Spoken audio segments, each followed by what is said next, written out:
ഇതാദ്യമായാണ് BCCI അധ്യക്ഷൻ N. ശ്രീനിവാസന്റെ പേര് മുഗ്ദൽ കമ്മിറ്റി റിപ്പോർട്ടിലുണ്ടെന്നതിന് സുപ്രീം കോടതി സ്ഥിരീകരണം നൽകുന്നത്.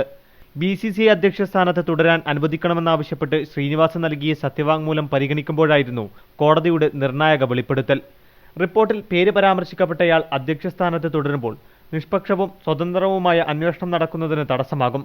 അതിനാൽ സത്യവാങ്മൂലം തള്ളുകയാണെന്നും കോടതി അറിയിച്ചു. മുഗ്ദൽ കമ്മിറ്റി റിപ്പോർട്ടിലെ കണ്ടെത്തൽ ശരിയോ തെറ്റോ ആകാം. അത് തീരുമാനിക്കേണ്ടത് സ്വതന്ത്രമായ അന്വേഷണമാണ്. ഗൗരവതരമായ അന്വേഷണം നടക്കേണ്ട നിർണായക വിവരങ്ങളാണ് മുഗ്ദൽ കമ്മിറ്റി റിപ്പോർട്ടിലുള്ളതെന്നും കോടതി പറഞ്ഞു. ശ്രീനിവാസനെ കൂടാതെ 12 ക്രിക്കറ്റ് താരങ്ങളുടെ പേരുകളും റിപ്പോർട്ടിലുണ്ട്.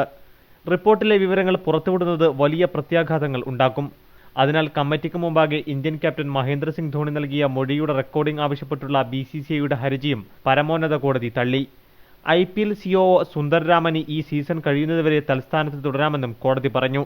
സുന്ദർ രാമനും ശ്രീനിവാസനും ക്യാപ്റ്റൻ മഹേന്ദ്ര സിംഗ് ധോണിയും മുഗ്ദൽ കമ്മിറ്റിക്ക് മുമ്പിൽ തെറ്റായ മൊഴിയാണ് നൽകിയതെന്ന ആരോപണം നിലനിൽക്കുന്നുണ്ട്. അതേസമയം മുഗ്ദൽ കമ്മിറ്റി റിപ്പോർട്ടിലെ കണ്ടെത്തലുകളുടെ അടിസ്ഥാനത്തിൽ ഏതു അന്വേഷണ ഏജൻസിയാണ് കേസ് അന്വേഷിക്കുക എന്ന കാര്യത്തിൽ തീരുമാനമായില്ല.